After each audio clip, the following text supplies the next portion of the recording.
नमस्कार. नमस्कार. मी आत्मनिर्भर या फेसबुक प्लॅटफॉर्मच्या माध्यमातून आपण दर मंगळवारी दुपारी 4 वाजता प्रवास आत्मनिर्भरतेचा आधुनिक युगातील हिरकणींचा या फेसबुक लाईव्ह सिरीज मध्ये भेटत असतो. मागच्या मंगळवारी पावसामुळे जो इंटरव्ह्यू आपला पोस्टपोन झाला होता तो आपण या मंगळवारी घेतोय. मला खात्री आहे की जशी माझी उत्सुकता होती अश्विनी मॅडमांना भेटण्याची, त्यांचा आत्मनिर्भरतेचा प्रवास जाणून घेण्याची, तशीच तुमचीही सगळ्यांची असणार आहे. सो आज आपण भेटणार आहोत आधुनिक युगातील हिरकणी DYSP अश्विनी शेंडगे यांना. मॅडम, तुमचं मनापासून स्वागत आहे आपल्या आजच्या सेशन मध्ये. Thank you so much. Yes ma'am. आम्ही म्हणजे मागच्या मंगळवारी थोडासा हिरमोड झाल्यासारखाच झाला, कारण सुरुवात आपण केली होती पण ते आपण पूर्ण नाही करू शकलो. पण जो न थांबता न थकता प्रयत्न करतो, मला वाटतं त्यालाच आपण आशावादी माणूस असं म्हणतो. आणि आजच्या मंगळवारी पुन्हा आपण दोघी त्याची सुरुवात करतोय. आणि नक्कीच मी उत्सुक आहे तुमचा आत्मनिर्भरतेचा प्रवास जाणून घेण्यासाठी. तुमची परवानगी असेल तर आपण सुरुवात करायची का? नक्कीच आपण सुरुवात करू. आणि सुरुवातीला मी आत्मनिर्भर या प्लॅटफॉर्मचं आणि या प्लॅटफॉर्म वरती मला संधी दिली त्याबद्दल आपलं सुद्धा आभार व्यक्त करते आणि आपण कार्यक्रमाला सुरुवात करूया. Yes ma'am, yes. Thank you so much. Actually तुम्ही एक कोरोना योद्धा आहात आता सध्या, आणि या पिरियड मध्ये तुमचा वेळ आम्हाला मिळणं खरोखरच हे आम्ही भाग्याचं समजतो.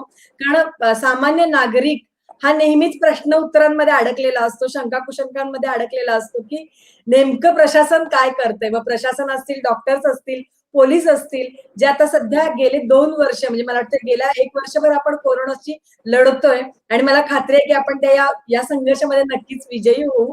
सो त्यासाठी मी तुमचे म्हणजे पुन्हा एकदा अभिनंदन करते आणि आभारही व्यक्त करते, कारण तुम्ही आहात म्हणून आम्ही आहोत. आम्ही आमच्या 4 भिंतींच्या आत सुरक्षित आहोत मॅडम.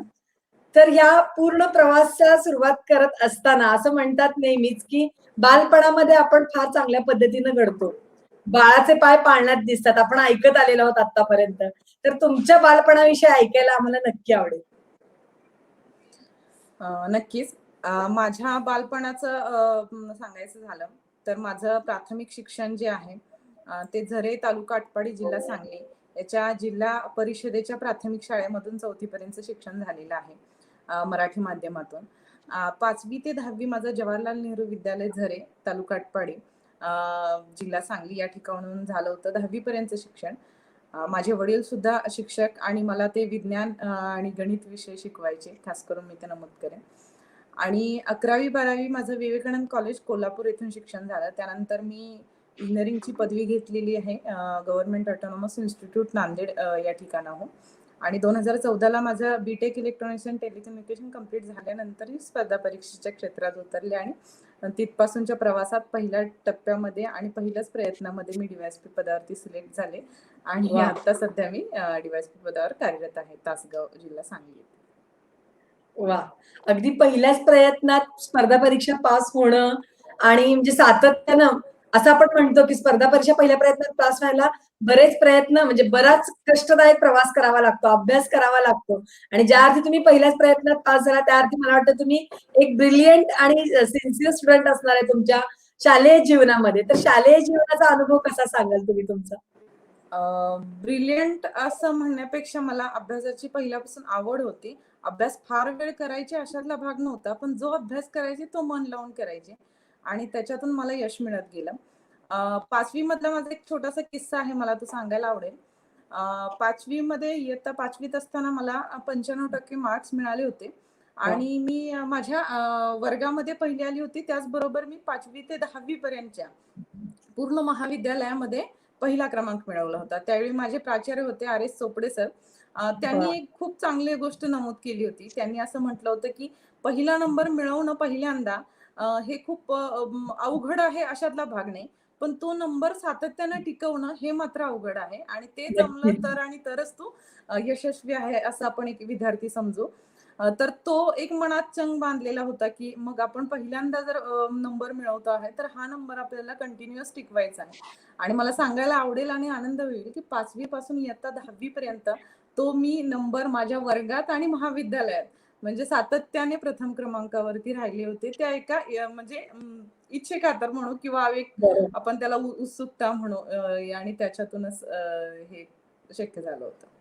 नक्कीच मॅडम. आणि खरंच चोपडे सरांनी अतिशय योग्य शब्दात ते सांगितलं, कारण यश मिळवणं हे कधी कधी सोपं वाटतं, पण ते टिकवणं तितकंच महत्वाचं असतं आणि ते तुम्ही करून नक्की. दाखवलं. मला वाटतंय सरांनी जी प्रेरणा तुम्हाला दिली ती सातत्यानं तुम्ही दरवर्षी घेत राहिलात आणि त्यामध्ये तुम्ही यशस्वी झालात. आणि 10वी सुद्धा तुम्हाला म्हणजे मॅथ्स मध्ये आउट ऑफ आउट मार्क मिळाले होते. मग तिथूनच इंजिनिअरिंग कडे जायचं असं ठरलं होतं का मॅडम?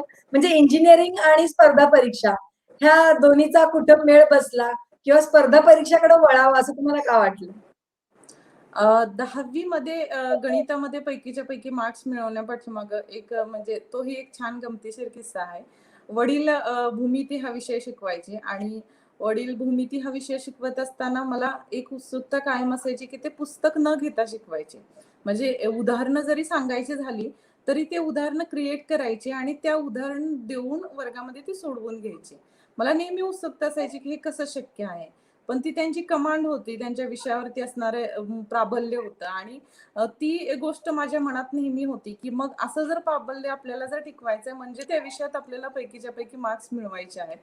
आणि पर्यायाने शिक्षकाची मुलगी म्हणून इथं शाळेमध्ये मार्क मिळवणं आणि नंबर येणं याच्याबाबत बऱ्याच जणांच्या मनात आकस निर्माण व्हायचा, की हे शक्य म्हणजे असणं आणि शिक्षकाची मुलगी असणं म्हणजे सोपं आहे. परंतु मी 10वीच्या बोर्डामध्ये ज्यावेळी 150 पैकी 150 मार्क्स मिळवले आणि बोर्ड या पॅटर्नवरती खरे उतरून म्हणजे माझं जी क्षमता आहे ती दाखवली. त्यानंतर मात्र सगळ्यांना ती गोष्ट पटली. विश्वास. यानंतर तुम्ही जे विचारलत, की आपल्याला स्पर्धा परीक्षा या क्षेत्राकडे का वळलं? तर आणि पॅरलली इंजिनिअरिंग. इंजिनिअरिंग गणित ऑब्व्हियस गणित चांगलं असल्यामुळं मी इंजिनिअरिंगचा पर्याय निवडला होता. आणि एक बॅकअप प्लॅन आणि एक ग्रॅज्युएशन आपलं प्रोफेशनल करिअरमध्ये असावं आणि त्याच्यासाठी इंजिनिअरिंगचा पर्याय माझ्यासमोर उत्तम असा होता आणि मला ऑटोनॉमस गव्हर्नमेंट इन्स्टिट्यूट ज्या महाराष्ट्रातले 6 गव्हर्नमेंट इन्स्टिट्यूट त्यापैकी एक असणारी त्याच्यामध्ये माझा नंबर लागला होता म्हणून मी पर्यायाने इंजिनिअरिंगकडे वळले होते. पुढचा जो प्रश्न आहे तुमचा, की स्पर्धा परीक्षेचं. तर स्पर्धा परीक्षा हा विषय खरं तर मी 5वी-6वी असताना मला आता नक्की आठवत नाही.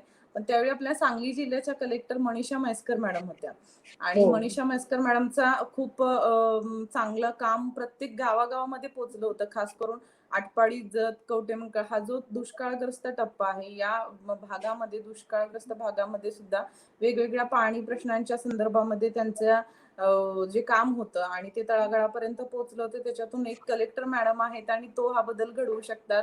अधिकारी पदावरती अशा काही अधिकार प्राप्त होतात, की ज्यातून काही बदल घडणं शक्य आहे. असं ज्यावेळी मला त्या माहिती मिळाली होती, शालेय जीवनापासूनच ते मी ध्येय समोर ठेवलं होतं, की स्पर्धा परीक्षा करून आपल्यालाही या बदलाच्या प्रक्रियेतला भाग बनायचा आहे. येस. नक्कीच मॅडम, नक्कीच.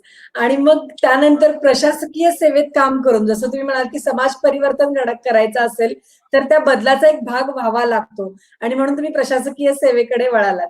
मग हे जे तुम्ही पहिल्या प्रयत्नात सगळं पास आउट झालात, त्या पाठीमागचे तुमचे श्रम कसे सांगाल तुम्ही? आणि हे मला वाटतं प्रत्येकाला प्रेरणादायी असणार आहे हे ऐकणं आणि निश्चितपणे ज्या कोणी विद्यार्थ्यांनी ते ऐकत असतील किंवा प्रशासकीय सेवेमध्ये ज्यांची इच्छा आहे काम करण्याची त्या ऐकत असतील, त्यांना तुमचा हा प्रवास निश्चितपणे प्रेरणादायी वाटेल मॅडम. पहिल्या प्रयत्नात म्हणजे असं, की 2014ला माझं इंजिनिअरिंग ज्यावेळी कंप्लीट झालं, त्यानंतर मी घरी हा विषय मांडला, की स्पर्धा परीक्षेचा अभ्यास मला आता खूप डेडिकेटेडली करायचा आहे.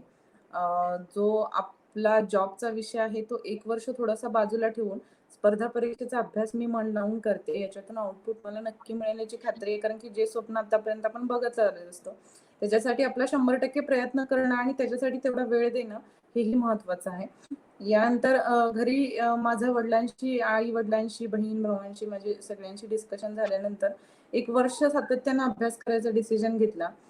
पुण्यामध्ये एक लायब्ररी सुरुवर्धिनी नावाची लायब्ररी जॉइन केली आणि या लायब्ररीमध्ये अभ्यास करत असताना माझा मित्रपरिवार असेल, त्यानंतर मला सतीश पाटील सर जे स्पेस अकॅडमीचे, हे म्हणजे ह्या प्रवासात आणि ह्या एका प्रक्रियेत खूप चांगले मित्र-मैत्रिणी, खूप चांगले अभ्यासू मार्गदर्शक मला भेटत गेले आणि कदाचित या सगळ्यांचाच परिपाक आणि माझी मेहनत ह्या दोन्ही गोष्टींमुळं ते एका वर्षात मला तो प्रवास पार करणं शक्य झालं. नक्कीच मॅडम. या प्रोसेस विषयी तुम्ही थोडंसं गाईड कराल का? म्हणजे नेमका कसा कालावधी असतो? प्री नंतर मेन्स आणि मेन्स नंतर मुलाखत यासाठी काय-काय तयारी करावी लागते जेणेकरून थोडंफार मार्गदर्शन आपल्याला आपल्या मैत्रिणींना देता येईल? स्पर्धा परीक्षा हा जो भाग आहे याच्यामध्ये UPSC असू दे किंवा MPSC असू दे, त्याचे मेन असे 3 टप्पे आहेत. प्रिलिमिनरी एक्झाम असते, त्यानंतर मेन्स आणि इंटरव्ह्यू हे 3 टप्पे आहेत. MPSCचा विचार केला तर प्री आणि मेन्स ह्या दोन्ही टप्पे आता ऑब्जेक्टिव्ह पॅटर्न मध्ये आहेत.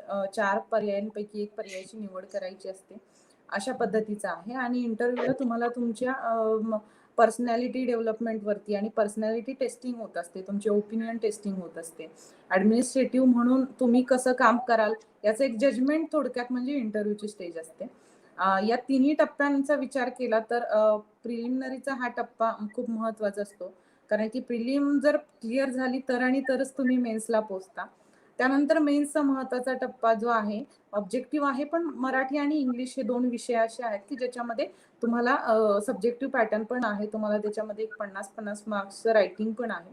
आणि हा टप्पा पार झाल्यानंतर त्या मेन्स मधून सिलेक्ट झालेलीच लोक इंटरव्ह्यूला पोहोचतात आणि इंटरव्ह्यू मधून जे फायनल सिलेक्ट होतात ते ऑब्वियस महाराष्ट्रातल्या अधिकार पदावरती बसतात.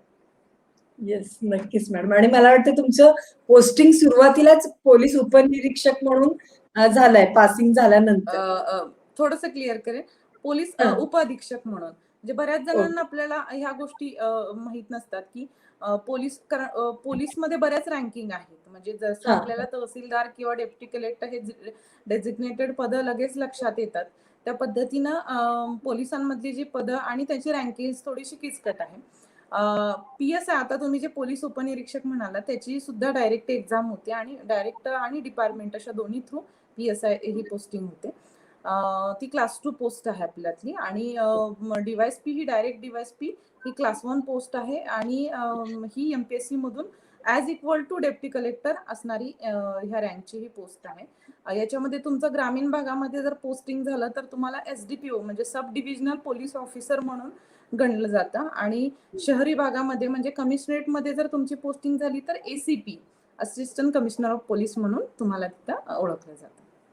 नक्कीच मॅडम, नक्कीच. जसं तुम्ही म्हणालात की बऱ्याच जणांना माहितीच नसतं पोस्टिंग कशा पद्धतीचं आहे किंवा रँकिंग कशा पद्धतीचं आहे, त्यामुळे ती शंका तुम्ही दूर केली त्याबद्दल खरंच तुमचे मनपूर्वक आभार. या सगळ्याला जसं मुलाखत आपण म्हणतो, मुलाखत देणं परीक्षेसाठी किंवा कोणत्या तरी पोस्टसाठी ज्यावेळेला आपण मुलाखतीची तयारी करत असतो त्याला बऱ्याच गोष्टींचा विचार केला जातो. म्हणजे तुमची पर्सनॅलिटी कशी आहे, प्रशासकीय कामात तुम्ही कशा पद्धतीने निर्णय घ्याल, किंवा तुमची बोलीभाषा असेल किंवा तुमची थिंकिंग कपॅसिटी, ह्या सगळ्याचा विचार केला जातो. आणि मला असं वाटतं की शाळेमध्ये असताना खेळ, वक्तृत्व स्पर्धा असेल किंवा नृत्य कला असेल, अशा वेगवेगळ्या स्पर्धेमध्ये सुद्धा तुम्ही भाग घेतलेला आहे. आणि त्याचाच काय म्हणतो आपण, त्याचाच प्रभाव तुमच्या या मुलाखतीच्या याच्यावरती पडला असं तुम्हाला वाटतं का? आणि म्हणजे तो अनुभव कसा समृद्ध करता आला तुम्हाला? खरं तर तुम्ही जो पॉइंट म्हटला आहे की शालेय जीवनापासून ते आपल्या कॉलेज जीवनापर्यंतचा जो भाग आहे, कारण माझं स्पष्ट मत आहे, अधिकारी हा काही एका दिवसात घडत नाही. अधिकारी म्हणजे कुठला तरी पदावरती पोहोचला, एखादी एक्झाम पास झाली म्हणून तो अधिकारी बनत नाही. तर तुमची प्रोसेस आहे जे तुम्हाला अधिकारी घडवतात, आणि ती प्रोसेस सुद्धा 1-1.5 वर्षाची असत नाही. ती तुमची ओव्हरऑल डेव्हलपमेंट आहे जी शालेय जीवनापासून सुरू होते. त्याच्यामध्ये तुम्ही सगळ्याच गोष्टींमध्ये खरं तर भाग घेतला पाहिजे, कारण की पर्सनॅलिटी डेव्हलपमेंट म्हणजे फक्त आणि फक्त अभ्यास केला आणि पुस्तकी ज्ञान मिळवलं म्हणजे ते होत नसतं. तुमचं वक्तृत्व स्पर्धेमध्ये भाग घेता आला पाहिजे, नृत्य स्पर्धेमध्ये आपण असलं पाहिजे, खेळामध्ये विशेष करून मी हे सांगेन, कारण की खेळ हा खूप महत्वाचे आपल्या जीवनातला भाग आहे. एखादी हॉबी, एखादा विरंगुळा आणि त्यातलं त्यात खेळ जो आपल्या शारीरिक क्षमता आपली कायम राखेल असं असलेला खेळ तुम्ही कायम सोबत म्हणजे तो खेळला पाहिजे, त्याची आवड जोपासली पाहिजे. आणि ह्या सगळ्याच गुणांना खरं तर सर्वांगीण विकासच आपण म्हणतो, तो खरंच घडवला पाहिजे. मग त्याच्यासाठी आवर्जून त्याच्यामध्ये भाग घेतला पाहिजे, हे माझं स्पष्ट मत आहे. इंजिनिअरिंगच्या काळामध्ये सुद्धा मी NSS कॅम्प असू देत, कॉलेजमधल्या वेगवेगळ्या स्त्रियांच्या बद्दल असू देत, किंवा मग ओव्हरऑल डेव्हलपमेंटच्या विषयी ज्या ज्या ऍक्टिव्हिटीज असतील त्या सगळ्यामध्ये मी भाग घ्यायची, कारण अभ्यासच्या सोबतच ह्या गोष्टी करता येणं शक्य आहे. फक्त तुम्हाला त्या गोष्टीची आवड असायला पाहिजे आणि अभ्यासी तितकाच सोबत, हे दोन्हीही पॅरलली तुमचं जमू शकतं. ती तुम्हाला पहिल्यापासूनच ऍक्च्युली सवय असली पाहिजे, आणि त्याचाच खरं तर भाग म्हणून वक्तृत्व आणि ह्या सगळ्या गोष्टींमध्ये मी लहानपणापासून अगदी डान्स स्पर्धेपासून राज्यस्तरीय बक्षिसं मिळवलेली आहेत, आणि ते मला खरं तर आवडतं त्या सगळ्या गोष्टी. नक्कीच. कारण जसं तुम्ही म्हणाल, की तो आपल्या व्यक्तिमत्त्वाचाच एक भाग असतो आणि छंद आपल्याला का जगायचं हे शिकवतात. जसं पु. ल. देशपांडे म्हणतात, की कसं जगणं ह्याच्यापेक्षा का जगणं फार महत्वाचं आहे. तो छंद आपण ते फक्त छंद असून उपयोगाचे नाही, तर ते आपल्या व्यक्तिमत्त्वात ते दिसले पाहिजेत कारण त्या पद्धतीने आपण घडत असतो. जसं तुम्ही म्हणालात, की वेगवेगळे महिलांचे प्रश्न किंवा मुलींचे प्रश्न तुम्ही कॉलेजमध्ये असताना सोडवलत. राष्ट्रीय सेवा योजनेच्या कोऑर्डिनेटर म्हणून पण तुम्ही काम केलंत. मग ज्यावेळेला तुम्ही कोऑर्डिनेटर होता किंवा एल-आर होता, लेडीज रिप्रेझेंटेटिव्ह होता, त्यावेळेचे तुमचे अनुभव कसे होते? आणि खरंच एखादा प्रश्न सोडवण्यासाठी लीडरशिप असणं महत्वाचं आहे का? असं तुम्हाला वाटतं का? हो, नक्कीच. म्हणजे एखादा प्रश्न जर सोडवायचा आहे, तर आपल्याला पुढे येऊन ते प्रश्न मांडता आले पाहिजेत. त्या प्रश्नांवरती तुमच्या काही सोल्युशन्स असतील किंवा जर प्रश्न आहेत, उत्तरं तुमच्याकडे नाहीयेत, तर तुम्ही त्या व्यक्तींना, त्या संस्थेला किंवा त्या प्लॅटफॉर्मला अप्रोच झालं पाहिजे, की जिथं त्याची उत्तर आहेत. आणि या सगळ्या गोष्टींसाठी खरं तर लीडरशिप ही तुमच्याकडे असायलाच हवी.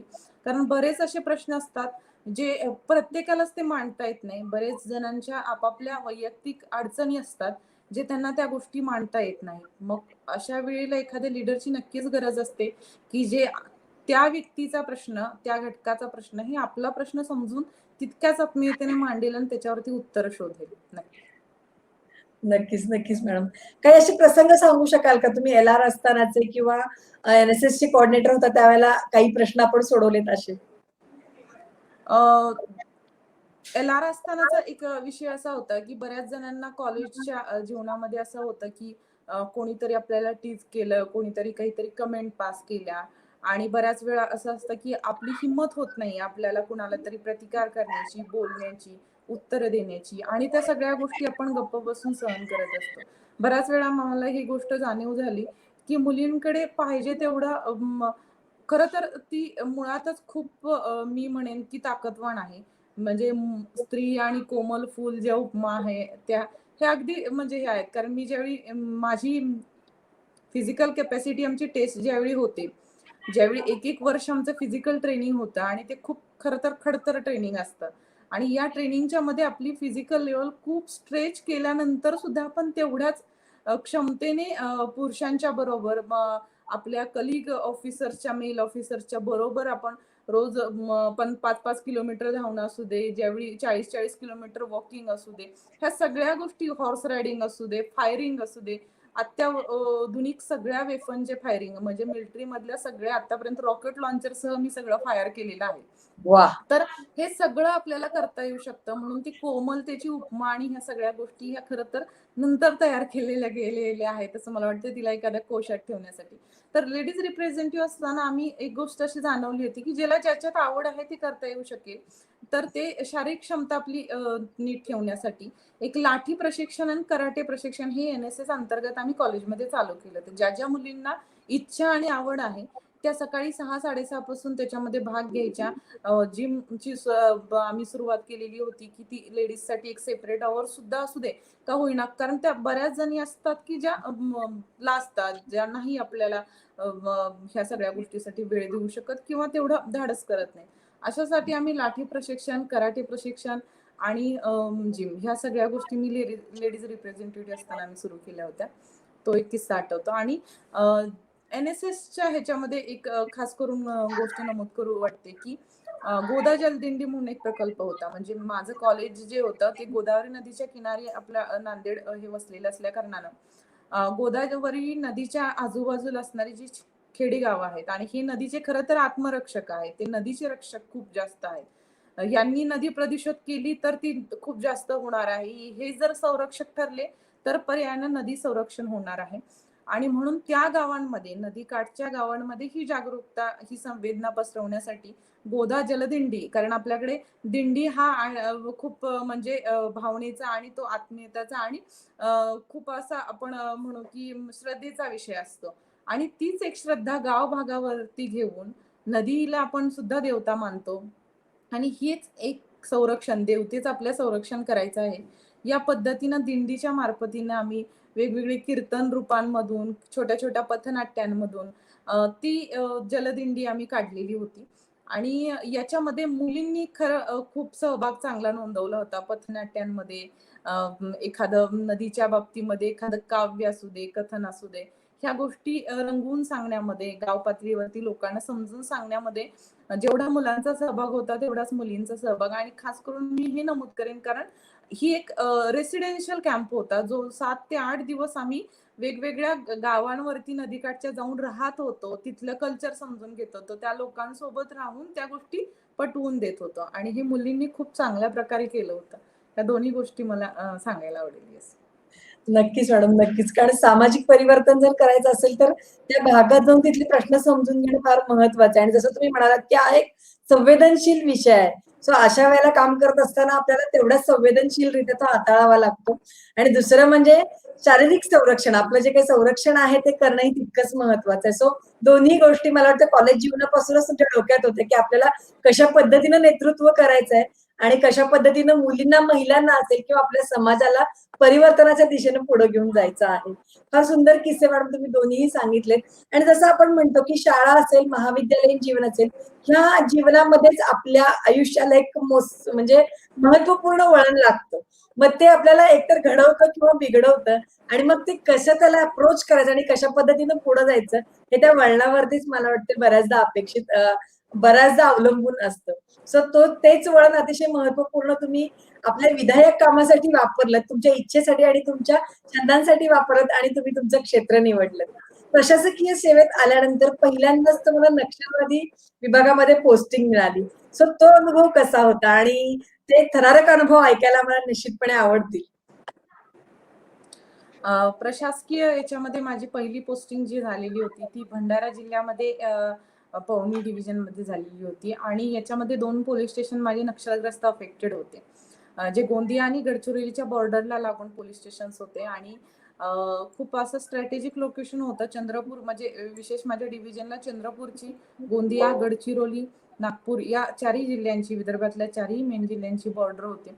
बॉर्डरिंग विभागामध्ये काम करत असताना तिथले प्रश्न, तिथल्या गोष्टी ह्या खरं तर खूप वेगळ्या पद्धतीच्या होत्या.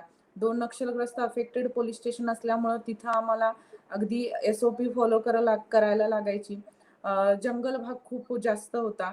त्या जंगल भागामध्ये वावरताना आपल्याला नॉर्मल पोलिसिंगचे जो आपण इकडे पाहतो अशा पद्धतीनं वावरता येत नाही. कधीही उठून आपण कुठेही फिरायला गेलो किंवा पेट्रोलिंगला गेलो असा विषय होत नाही. नक्षलग्रस्त भागात तुम्हाला खूप जास्त सतर्कतेनं काम करावं लागतं. आणि ते तिथलं एक खासियत होती. गुन्ह्यांचा कल सुद्धा त्या भागामध्ये वेगळा आहे, कारण मी आता इकडे काम करते आहे, तर मला जाणवत आहे की तिथल्या प्रकारचे जे काही प्रश्न आहेत, तर ह्या प्रश्नांवरती उद्भवणारे जे काही गुन्हे आहेत, तर त्या गुन्ह्यांचं स्वरूप देखील खूप वेगळं होतं आणि चॅलेंजिंग होतं. म्हणजे तिकडं काम करणं त्या जंगल भागात आणि एकंदरीतच एक्स्ट्रीम ऍटमॉस्फिअर असलेलं, कारण आपल्याला माहिती आहे विदर्भामध्ये जास्तीत जास्त एक्स्ट्रीम ऍटमॉस्फिअर आहे, पाऊसही तितकाच आहे, ऊन खूप जास्त आहे. आणि ह्या सगळ्या एक्स्ट्रीम ऍटमॉस्फिअर मध्ये, नॅचरल कंडिशन्स मध्ये सुद्धा तुम्हाला एक वेगळं चॅलेंजिंग काम होतं माझं तिथलं देखील, असं मला वाटतं. नक्कीच मॅडम. कारण सांगली, तासगाव या भागातून डायरेक्टली विदर्भामध्ये पोस्टिंग होणं आणि तिथं काय म्हणतो आपण त्याला, चॅलेंजिंग वातावरणामध्ये काम करणं, याच्यामध्ये मला वाटते तुमच्या अनुभवाचा आणि तुमच्या प्रशिक्षणाचाही कस लागला असण्याची शक्यता आहे. तिथला अनुभव म्हणजे नक्षलवादी विभागातला अनुभव आणि आता इथला अनुभव, यामध्ये काय तुम्हाला नेमकं वेगळेपण जाणवतं? आणि जसं आपण म्हणतो की दर 20 किलोमीटर वरती भाषा बदलते, म्हणजे मराठी जरी असली तरी भाषा वेगळी वेगळी आहे. ती समजून घेताना काय तुम्हाला अडचणी आल्या का? किंवा तिथले प्रश्न समजून घेत असताना काय म्हणजे नेमकं तिथला काय एखादा प्रसंग तुम्ही सांगू शकाल का? नक्कीच. आपण म्हणजे आजपर्यंत हे खरं तर ऐकत आलो आहे की दर 20 मैलावरती भाषा बदलते, बोलीभाषा, खाण्यातला बदल असू दे, पदार्थांचा बदल, ह्या सगळ्या गोष्टी, राहण्या-सहाण्याची पद्धत असू दे, हे सगळ्या गोष्टी बदलत जातात हे ऐकून होते. पण माझी पोस्टिंग झाल्यानंतर मला खरं तर तो तिथल्या गोष्टींचा खरा अनुभव आला. भाषेत नक्कीच फरक होता, खूप जास्त फरक होता. बराच काळ मला ते काय बोलतायत हे सुद्धा कळत नव्हतं. मी काय बोलते हे त्यांना कळत नव्हतं. मराठी आणि हिंदी मिक्स कल्चर आहे तिथं. हिंदीचा वापर खूप जास्त आहे. लोकल बोली भाषेमध्ये सुद्धा हिंदीचा बराच आणि हिंदी शब्दांचा खूप जास्त वापर आहे. खाण्याच्या पद्धतीमध्ये सुद्धा खूप वेगळा बदल आहे. तिथल्या भाज्या असू दे, बनवण्याची पद्धत असू दे, ह्या सगळ्यांचा सुद्धा म्हणजे अगदी तुम्हाला सुरुवातीला सकाळी उठल्यापासून तो चॅलेंजच आहे की तुम्ही ह्या सगळ्या बोलण्याच्या पासून, खाण्याच्या सवयीपासून ते तुमच्या राहण्या-सहाण्याच्या सवयीपर्यंत ह्या सगळ्या गोष्टींचं एक चॅलेंज होतं. चांगला होता, पण मला तिथला अनुभव खूप चांगला वाटला. ह्या गोष्टींचा आपण महाराष्ट्रात राहतो. आपल्या हे देशामध्ये किती मग बदल असेल हे मला त्यावेळी जाणवलं, की आपल्याच राज्यामध्ये जर एवढा डिफरन्स असेल प्रत्येक ठिकाणचा, तो देशामध्ये किती असेल आणि म्हणूनच एक विविधतेने नटलेला जो आपला देश आपण म्हणतो, त्याचा खरा अनुभव मला तिथं आला. इकडच्या पद्धतीत इथं मी वावरलेलीच आहे. पहिल्यापासून या भागात मी राहिलेली आहे. तर मला ह्या भागाची सवय आहे. त्यामुळे इकडे काम करताना मला खास करून बोलीभाषेचा आणि इतर सगळा कुठला असं चॅलेंज म्हणण्यासारखं काही नाहीये. पण तो मला तिकडे नक्कीच अनुभवायला मिळाला. नक्कीच मॅडम, नक्कीच. आणि याचा आपल्या कार्यक्षमतेवरती काही परिणाम होतो का? निश्चितच होणार नाही आहे मला माहिती आहे. पण तरी हा प्रश्न विचारण्याच्या पाठीमागचं कारण कारण पूर्ण वेगळ्या वातावरणामध्ये आपण जातो. त्या वातावरणाशी जुळवून घेण्यातच आपले बरेच दिवस जातात.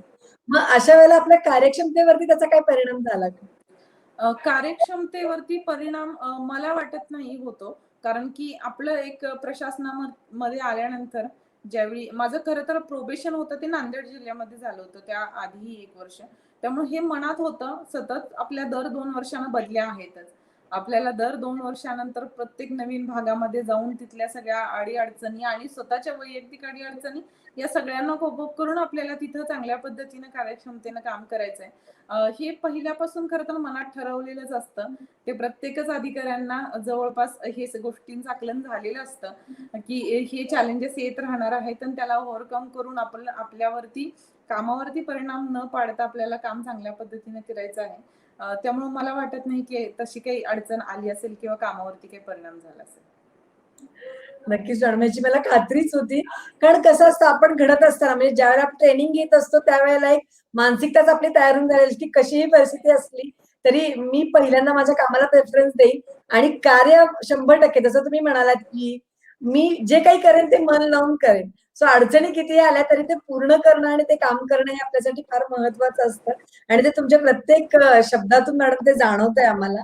या पूर्ण तुमच्या प्रशासकीय कालावधी म्हणजे कारकिर्दीमध्ये तुम्ही अनेक महिला आणि मुलींना सुद्धा समुपदेशन केलेलं आहे.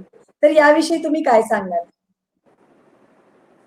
महिला आणि मुलींना समुपदेशन म्हणजे असं म्हणाल, की खास करून पोलीस स्टेशनच्या ज्या दैनंदिन गुन्ह्यांचा आढावा घेतला असता, 363 म्हणजे पळून जाण्याचा जो प्रकार आहे, तो एक 15 ते 18 म्हणजे आपण 18 च्या वरती असेल तर ते मिसिंगमध्ये येतं. पण 18च्या आत जर कोण मुलगी पळून गेली असेल किंवा पळवून नेली असेल, तर कायद्यानं आपल्याला ते अज्ञानच आहे. कारण अजूनही सज्ञान म्हणून सज्ञान बालक म्हणून त्याला आपण गणलं जात नाही. 18च्या खाली आपण त्याला बालकच म्हणून गणतो.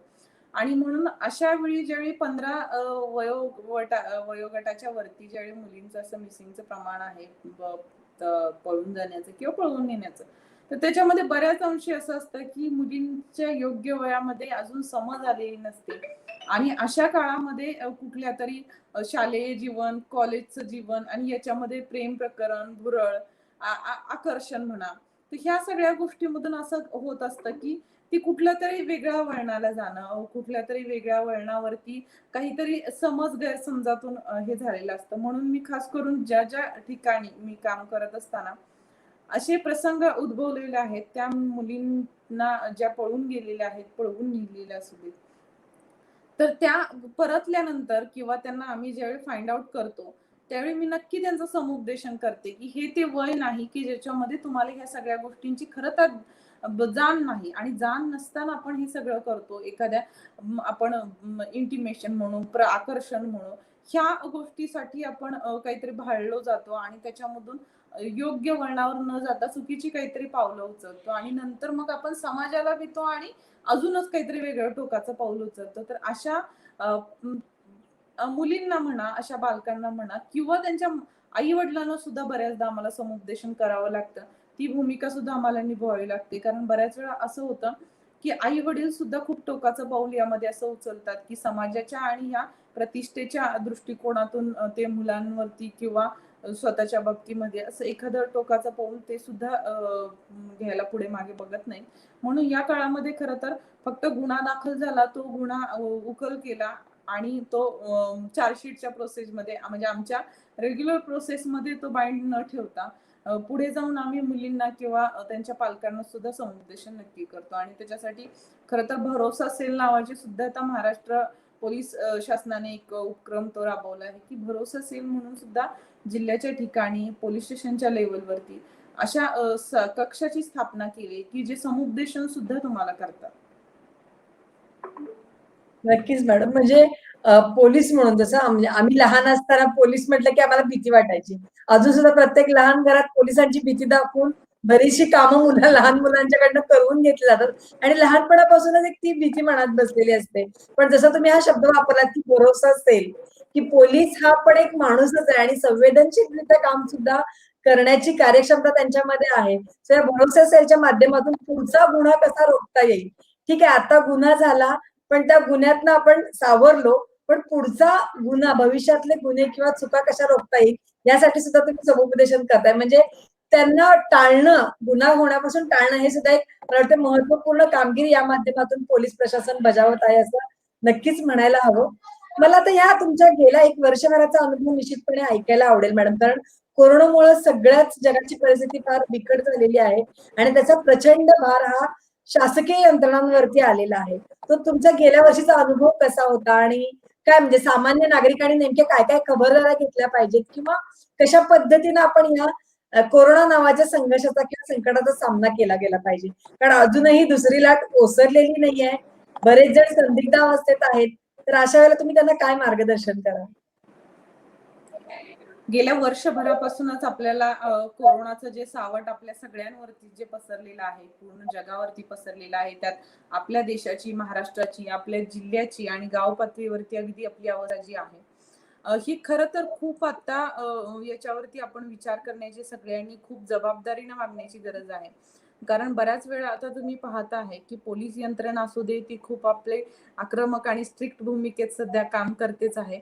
कारण लोकांचं जे गांभीर्य आहे हे याच्याकडे सध्या कमी झालेलं दिसत आहे. कोरोनाची मागच्या वर्षी जशी लाट होती, मागच्या वर्षी जो सिरियसनेस होता, कारण तो पहिला रुग्ण कुठेतरी आढळून यायचा, ज्यावेळी सांगायचे की पुणे जिल्ह्यात पहिला रुग्ण आढळला, महाराष्ट्रात मध्ये या ठिकाणी पहिला रुग्ण, सांगली जिल्हा हॉटस्पॉट झाला होता. ह्या सगळ्या ज्यावेळी अननोन होत्या, त्या गोष्टींकडे आपला त्यावेळेचा सिरियसनेस खूप जास्त होता. आणि आता मात्र तो सिरियसनेस आपला कमी झालेला आहे. आणि खरं तर आताची परिस्थिती ही खूप गंभीर आहे. आपण रोज टीव्ही मध्ये, न्यूज पेपर मध्ये बघतो आहे की ऑक्सिजनची पातळी म्हणा, बेड मिळण्याची शक्यता म्हणा, प्लाझ्मा, व्हेंटिलेटर चे प्रश्न, त्यानंतर रेमडेसिवीरचा प्रश्न, ह्या सगळ्याच ज्या मेडिकल फॅसिलिटीज ज्या आहेत त्या अगदी प्रचंड ताण असलेल्या फॅसिलिटीज झालेल्या आहे. लोकांना बेड मिळत नाही. आणि मी खरं तर ह्या गोष्टी एवढ्या तळमळीनं का सांगते, मी खूप जवळजवळची लोक बघितलेत ज्यांना आम्ही आटोकाट प्रयत्न करतोय की बेड मिळवून देण्याची, बेड मिळवले तर ऑक्सिजन मिळवून देण्याची. रोज रात्रंदिवस आम्हाला फोन चालू आहेत या सगळ्यांचे. आणि त्या अगदी खूप म्हणजे अगदी आपण म्हणू की वयोवृद्ध तर आहेतच आहेत, त्याबरोबर तरुण मुलं सुद्धा याच्यामध्ये खूप दगावली जातात. आणि ती अगदी अधिकारी क्षेत्रामधली सुद्धा माझी काही ओळखीचे असणारे अधिकारी गमावलेले आहेत आम्ही या दरम्यानच्या काळामध्ये. आणि हे सगळं फक्त आपण आपल्या खूप चुका याच्यामधून झालेल्या आहेत असं मला वाटतं, इन्क्लुडिंग मी. कारण आपण खूप गांभीर्याने घेण्याचा विषय, सध्याची कोरोनाची जी लाट आहे आणि कोरोनाचं सध्याचं जे संक्रमण आहे खूप वेगानं होत आहे आणि हे खूप धोकादायक संक्रमण आहे. यामध्ये अगदी हा कोरोनाचा नवा स्ट्रेन आपण जो म्हणू, तो खूप धोकादायक, खूप लवकर तो पेशंट कोलॅप्स होतोय, तो ऑक्सिजन लेवल कमी होतोय, तो व्हेंटिलेटरवर जातोय आणि अगदी क्षणार्धात होत्याचा नव्हता होतोय. आणि म्हणून लक्षात घ्या की जसं सगळ्या पोलीस यंत्रणा, आरोग्य यंत्रणा असू दे, महसूल प्रशासन, इतर सर्व जे ऍडमिनिस्ट्रेशन आहे, जे जिल्हा पातळीपासून गाव पातळीपर्यंत काम करते, या सगळ्यांवरती प्रचंड ताण आहे. आणि म्हणून खरं तर माझं तुमच्या मार्फतीनं सगळ्या नागरिकांना सुद्धा आवाहन आहे, सगळे आज जो आपला शो बघता आहेत, आपले जे इंटरव्ह्यू सगळेजण बघतायत, त्या सगळ्यांना सुद्धा माझी खरंच विनंती असेल मनापासून की घरी राहा, सुरक्षित राहा. हे जे आपण म्हणतो आहे ते खरंच आहे. कारण ज्यावेळी तुम्ही बाहेर पडताय तर कुठून संक्रमण होईल हे सांगता येत नाही. आजूबाजूला सगळीकडे कोरोनाचा वावर आहे. कितीतरी लोक बाधित आहेत जे अजून डिटेक्ट झालेले नसतील. आणि या सगळ्यामधून आपल्याला संक्रमण झालं तर आपल्या तेवढ्या फॅसिलिटीज दिवसेंदिवस अपुऱ्या पडतात की ज्या आपण द्यायला पाहिजे आहेत. आणि म्हणून हा ताण कमी करण्यासाठी प्रत्येक यंत्रणेवरचा पेशंटची संख्या कमी करणं हा एकमेव उपाय आहे आणि पेशंटची संख्या तेव्हाच कमी होईल ज्यावेळी आपण आपल्या घरात राहू, आपण संक्रमणापासून लांब राहू, येणाऱ्या पेशंटची संख्या कमी होईल. हे जर आपण सगळ्या सतत हात धुणे, सॅनिटायझर, मास्कचा वापर, त्यातही आता N95 मास्क, ह्या सगळ्या गोष्टींचा वापर करणं हे अजून काही काळासाठी तर आपल्याला नक्कीच करायला पाहिजे. कारण की तरच ह्या गोष्टी, कारण पोलीस रस्त्यावरती उभे आहेत अहोरात्र. आता मी बघते आमचे पोलीस मधले कितीतरी लोक बाधित झालेले आहेत, कितीतरी लोक आजही आमचे हॉस्पिटलमध्ये आहेत. काही जण ऑक्सिजनवर आहेत, काही व्हेंटिलेटरवरती आहेत, काही जणांना आम्ही गमावलं सुद्धा आहे. मग हे सगळं आम्हाला सगळ्यांना सुद्धा फॅमिली असताना हे सगळेजण एवढे आत्मीयतेनं, तळमळीनं आणि पर्यायानं, कधी कधी आक्रमकतेनं लाठी जरी उगारली तर मी म्हणेन त्याच्या पाठीमागं त्याचा उद्देश हा आहे हे लक्षात घ्या की कुणालाही नाहक त्रास देणं हा अजिबात उद्देश नाहीये. कुणालाही त्रास देणं, कुणालाही लाठीचा वापर करणं, अपशब्दांचा वापर करणं, ह्या कुठल्याही गोष्टी कुणालाही करण्याची आवड नाहीये, इच्छा तर मुळीच नाहीये. पण लोकांना घरी बसण्याशिवाय पर्याय नाही, ही जोपर्यंत गांभीर्याने घेणार नाही तोपर्यंत या गोष्टींना आपण थोपवू शकत नाही. म्हणून माझी सगळ्यांना सुद्धा विनंती असेल की खूप जास्त प्रत्येक प्रशासन ओव्हरलोड होऊन काम करत आहे, तर तुम्ही सगळ्यांनी सुद्धा घरी राहणं, जेवढं जास्तीत जास्त या संक्रमणापासून आपल्याला लांब ठेवणं शक्य आहे ते खरंच गरजेचं आहे. आजकाल तर खूपच गरजेचं आहे, कारण कोरोनाचं संक्रमण हे खूप जास्त वेगानं होत आहे. नक्कीच मॅडम, फार उपयुक्त आणि चांगलं मार्गदर्शन तुम्ही आपल्या सगळ्या प्रेक्षकांना तर केलंच, पण त्याचबरोबर नागरिकांना जे आवाहन केलं ते सुद्धा आत्ताच्या घडीला फार योग्य आहे असं मी म्हणेन. कारण प्रत्येकाला समाजासाठी काही ना काहीतरी करण्याची इच्छा असते. जसं आपण माननीय डॉक्टर ज्ञानेश्वर मुळे सरांच्या संकल्पनेतून चांगुलपणाची चळवळ म्हणजे चालवतोय आपण, आणि त्याच्यामध्ये आमचा असा ठाम विश्वास आहे की प्रत्येक व्यक्तीमध्ये चांगुलपणा असतो. मग आता मला असं वाटतं की प्रत्येकाची ही चांगुलपणा दाखवायची वेळ आहे, ती म्हणजे घरात राहून. मी स्वतः सुरक्षित राहिले तर मी इतर कुणाला त्याचं संक्रमण देणार नाही. मी स्वतःही वाचेन आणि इतरांनाही वाचवेन. मग हे जर काम करणं आपल्याला जमत असेल तर नक्कीच घरी राहा, सुरक्षित राहा. हा जो मॅडमांनी आता आपल्याला सांगितलेलं आहे, इव्हन सोशल मीडियावरती, टीव्हीवरती सगळीकडे आपल्याला हेच बघायला मिळतंय. तर विनाकारण फिरणाऱ्यांसाठी मुळात ही सगळ्यात महत्वाचं वाक्य आहे की घरी राहा आणि सुरक्षित राहा, स्वतःची काळजी घ्या आणि इतरांनाही त्यामार्फत आपण कोरोनापासून वाचवू शकतो. आणि नक्कीच म्हणजे आपण सकारात्मक राहूया.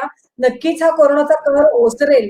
आतापर्यंत जे जे काही पोलीस अधिकारी असतील, डॉक्टर्स असतील किंवा इतर जे, जसं तुम्ही मॅडम म्हणालात की अत्यंत जवळचे, म्हणजे पहिल्या लाटेमध्ये आपल्याला एवढं जाणवलं नव्हतं त्याचं सिरियसनेस, पण आत्ताच्या या ह्याच्यामध्ये ज्यांच्याशी आम्ही बोलतोय त्या प्रत्येकाच्या घरात एकतर कोरोना पॉझिटिव्ह पेशंट आहे किंवा गेल्या 8 दिवसामध्ये, गेल्या 2 दिवसामध्ये, गेल्या 1 दिवसामध्ये कोणी ना कोणी कोरोनाने दगावलेला आहे. भयंकर लोकांची अवस्था बिकट आहे, पण तरीही आपण सकारात्मक राहूया, घरी राहूया, आपण कोरोनापासून वाचूया आणि इतरांना वाचवूया. आपली सकारात्मकताच आपल्याला यातनं बाहेर काढू शकते आणि हा कोरोनाचा कहर नक्कीच लवकरात लवकर कमी होईल अशी आपण इच्छा व्यक्त करूया. मॅडम, फार वेळ मी तुमचा घेतला आणि वेळेची हे पाळून मी आता तुम्हाला एक शेवटचा प्रश्न आता असा विचारेन की महिलांनी, म्हणजे मी आत्मनिर्भर या प्लॅटफॉर्मची निर्मितीच मुळात मी महिलांना मानसिक, शारीरिक, सामाजिक, आर्थिक आणि कौटुंबिक या पातळ्यांवरती आत्मनिर्भर बनवण्यासाठी केलेली आहे. मग महिलांनी आत्मनिर्भर होण्यासाठी काय आवश्यक आहे असं तुम्हाला वाटतं? महिलांनी आत्मनिर्भर होण्यासाठी खरं तर मी म्हणेन की आत्मनिर्भरतेची सुरुवातच होते एक स्वतंत्र विचाराने. प्रत्येकाला विचार करण्याची चांगली कॅपॅसिटी आहे. प्रत्येक जण खूप चांगला विचार करू शकतो. ते विचार ठामपणे मांडण्यासाठी तुम्हाला मुळात या विचाराची एक सुरुवात असायला हवी. म्हणून स्वतंत्र विचार करण्याची आपली एक सवय ठेवा आणि आत्मनिर्भर होण्यासाठी स्वावलंबन आणि मग ते सगळ्याच अर्थी स्वावलंबन म्हणजे तुम्हाला तुमच्या कामांपासून ते आर्थिक स्वावलंबनापर्यंत या सगळ्या गोष्टी आहेत. बऱ्याच अंशी मला असं जाणवतं की काहींचं असं मत असतं की मी ही गोष्ट करायची काय आवश्यकता आहे, काय गरज आहे, म्हणजे कमवायची काय गरज आहे जर माझ्या घरात एवढं भरपूर नाही. मी म्हणेन 2 रुपयानं तुमच्या घरामध्ये नक्कीच फरक पडणार नाही तुमच्या येणाऱ्या, परंतु त्यासोबत येणाऱ्या तुमच्या विचाराने, त्या आत्मनिर्भरतेच्या प्रवासाने तुम्हाला खूप फरक पडणार आहे. कारण मुळातच तुम्ही एक ठामपणे विचार करू शकला, एक चांगलं काहीतरी स्वतःचं करिअर नक्कीच घडवू शकाल आणि हे सगळं ज्यावेळी स्वतंत्रतेनं विचार घेऊन एक आत्मनिर्भरतेनं तुम्ही ज्यावेळी व्हाल त्यावेळी तुम्ही तुमच्यासोबत तुमच्या पूर्ण कुटुंबाचं सुद्धा सहकार्य याच्यामध्ये लाभेल आणि तुमच्या मुलांवरती सुद्धा त्याच पद्धतीचे चांगले संस्कार घडतील. आणि म्हणून हे माझं सगळ्यांना हीच विनंती असेल की आत्मनिर्भरतेचा प्रवास मुळात स्वतंत्र विचारानं होतो, तो करावा आणि सगळ्या बाबतीत आपलं जेवढं स्वावलंबन असेल ते करता येणं जेवढं शक्य आहे ते नक्कीच करावं. मघाच्या कोरोनाच्या ह्याच्यामध्ये एक मला छोटंसं गोष्ट सांगायची राहिली. ती म्हणजे जे मी आवाहन केलं की घरी राहा या पद्धतीनंच, हे सुद्धा मी आपल्या प्लॅटफॉर्मच्या मदतीने एक आवाहन करेन, की लस 45 वर्षाच्या वरती तरी उपलब्ध आहे. जे घेतात ते ज्यांनी घेतली नसेल तर त्यांनी आवर्जून घ्यावी. आणि आता 45च्या आतल्यांना सुद्धा लस द्यायचं चालू आहे. बऱ्याच ठिकाणी असं आहे की अजूनही काही न्यूनगंड आहे, अजूनही काहीतरी शंका-कुशंका मनामध्ये आहेत आणि अजूनही काहीतरी अफवा पसरवल्या जात आहेत. तर या कुठल्याही अफवा किंवा शंका-कुशंकांना थारा न देता लस घेणं हा मला तरी वाटतोय की आत्ताच्या घडीमध्ये कोरोनावरती मात करण्यासाठीचा खूप चांगला उपाय आहे. मी हे माझ्यापासून जवळपास मी बघितलेल्या जवळच्या 8 ते 10 जणांच्या ऑब्झर्वेशनवरून सांगते. ज्यांना लस घेतली आणि कोरोना झालेला आहे, ते सगळे कोरोनामधून बरे झालेले आहेत आणि त्यांना हॉस्पिटलची सुद्धा गरज नाही पडली. परंतु ज्यांनी लस घेतली नाही आणि ह्या कोरोनाच्या लाटेमध्ये जे बाधित झाले, ते व्हेंटिलेटर आणि अगदी दगावलेत. इथपर्यंत म्हणजे स्टेप जाऊ शकते आणि कुणाची आणि आपण किती स्ट्रॉंग आहोत याच्यापेक्षा आपली बॉडी त्या कोरोनाच्या त्या व्हायरसला कशी अफेक्ट करेल आणि आपण कसं कोलॅप्स होऊ हे सांगता सुद्धा येत नाही. आणि म्हणून लक्षात घे की सगळ्यांनी कोरोनाची लस जेवढ्या शक्य आहे तितक्या लवकर घेणं गरजेचं आहे. आणि शेवटचा जो तुमचा प्रश्न आहे तो आत्मनिर्भरतेचा, नक्कीच तुमच्या प्लॅटफॉर्मच्या मदतीनं आणि तुमच्या प्लॅटफॉर्मचा थीमच आहे की मी आत्मनिर्भर. अशाच वेगवेगळ्या क्षेत्रातले वेगवेगळी लोकांचं इंटरॅक्शन, मी म्हणेन की हिरकणीन त्यांचं मार्गदर्शन म्हणण्यापेक्षा त्यांचं एक इंटरॅक्शन जर एकमेकांशी झालं तरी प्रत्येकाला एक प्रेरणा मिळेल आणि एक चांगुलपणाची जी चळवळ आहे तुमची, ज्ञानेश्वर मुळे सरांचं पण मी या प्लॅटफॉर्मच्या मदतीनं आभार मानते की एक खूप चांगल्या प्लॅटफॉर्मची जी सुरुवात केलेली आहे या चांगुलपणाच्या चळवळीत आणि त्या चैनमध्ये, एका साखळीमध्ये सर्वजण बांधले जाऊ, याच्यासाठी तुम्हाला आणि शुभेच्छा आणि खूप खूप आभार सुद्धा. Yes madam, yes, thank you so much. तुम्ही आलात आणि अतिशय सुंदरसा तुमचा आत्मनिर्भरतेचा प्रवास सांगितला, त्याचबरोबर कोरोनाबद्दल सुद्धा जनजागृती केली, त्याबद्दल तुमचे मनपूर्वक आभार मॅडम. तुमचा हा प्रवास नक्कीच आम्हाला सगळ्यांना प्रेरणादायी आहे आणि मला खात्री आहे की माझ्या मैत्रिणी यातून नक्कीच सकारात्मक प्रोत्साहन घेतील. आणि जसं मी नेहमी म्हणते की एखादा विचार जर आपल्याला आवडला तर तो फक्त मनात न ठेवता तो इतरांच्या पर्यंत पोहोचवा आणि सगळ्यात महत्त्वाचं म्हणजे त्याच्यावरती कृती करायला सुरुवात करा. आजचं हे सेशन तुम्हाला कसं वाटलं हे सांगायला विसरू नका, कारण तुमच्या कमेंट्स आणि तुमच्या प्रतिक्रिया माझा उत्साह वाढवतात. सातत्यानं तुमच्या समोर एखाद्या हिरकणीला उभा करण्यापाठीमागचं किंवा त्यांच्याशी संवाद साधण्याचा माझा उद्देश हाच आहे की त्यांच्या आत्मनिर्भरतेच्या प्रवासामधून आपण प्रेरणा घ्यावी आणि आपण आत्मनिर्भर होणं ह्या प्रवासाची सुरुवात करण्यासाठी आपण यांना भेटतोय. सो कसं वाटलं हे नक्की मला सांगा. पुढच्या मंगळवारी भेटूया अजून एका आधुनिक हिरकणीला. Madam, thank you so much. Thank you so much.